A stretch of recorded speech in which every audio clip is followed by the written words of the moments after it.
বাংলার একটি জনপ্রিয় মুখরোচক খাবার হলো ফুচকা, যার প্রাণ হলো এই চটপটা তেঁতুল পানি। তো এই তেঁতুলের পানিটি মূলত কিভাবে তৈরি করা হয় এবং ঘরোয়া উপকরণ দিয়ে সেটি শেয়ার করছি আপনাদের সাথে। হ্যালো এভরিওয়ান, আসসালামু আলাইকুম।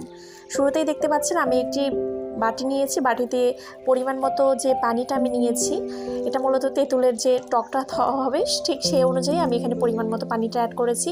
দিয়ে দিচ্ছি পরিমাণ মতো একটু তেঁতুলটা বেশ টক মনে হচ্ছে দেখে, যাই হোক আমার জিভে অলরেডি পানি চলে এসেছে। দিয়ে দিচ্ছি স্বাদ অনুযায়ী বিট লবণ। আপনারা এখানে চেষ্টা করবেন বিট লবণটা ব্যবহার করতে, চাইলে আপনার সাধারণ যে লবণটা রয়েছে সেটাও অ্যাড করতে পারেন। আর এখানে কিছু ভাজা মশলাও আপনি অ্যাড করতে পারেন। আমি এখানে দিয়ে দিচ্ছি ভাজা জিরা গুঁড়া। আর এখানে আপনি চাইলে একটু চিলি ফ্লেক্সও অ্যাড করতে পারেন, যারা ঝাল প্রেমী রয়েছেন তারা চিলি ফ্লেক্স দিবেন। আর দিয়ে দিচ্ছি অবশ্যই চটপটি মশলা। এই চটপটি মশলাটা দেওয়ার কারণে এই স্বাদটা কিন্তু বেশ দুর্দান্ত আসে।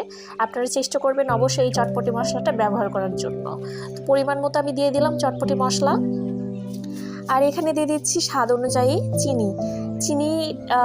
বেশি দেওয়ার দরকার নেই, আপনার টক অনুযায়ী মানে টকের লেভেল অনুযায়ী আপনি এখানে চিনিটা ব্যবহার করবেন। দিয়ে দিচ্ছি কাঁচা মরিচ কুচি, চাইলে আপনারা এখানে গুঁড়া মরিচও ব্যবহার করতে পারেন, কিন্তু কাঁচা মরিচ দিলে একটু ফ্লেভারটা ভালো আসে। দিচ্ছি সামান্য একটু ধনিয়া পাতা। আর দিতে হবে এখানে সামান্য একটু লেবুর রসটা দিলে এটা ট্যাঙ্গি একটা ফ্লেভার আসে। আর দিয়ে দিচ্ছি একটু স্লাইস করে কেটে রাখা এই লেবুর পিসগুলো। তো এরপর দেখতে পাচ্ছেন যে সব কিছু দেওয়া হয়ে গিয়েছে, আর কোনো কিছু দেওয়ার কোনো প্রয়োজন নেই। এবার এটি ভালো মতো হাত দিয়ে ম্যাশ করার পালা। তেঁতুলটা যতক্ষণ না একটু গলে যাচ্ছে ঠিক ততক্ষণ পর্যন্ত আমি এটি একটু মাখিয়ে নিচ্ছি। দেখতে পাচ্ছেন কিভাবে মাখিয়ে নিচ্ছি।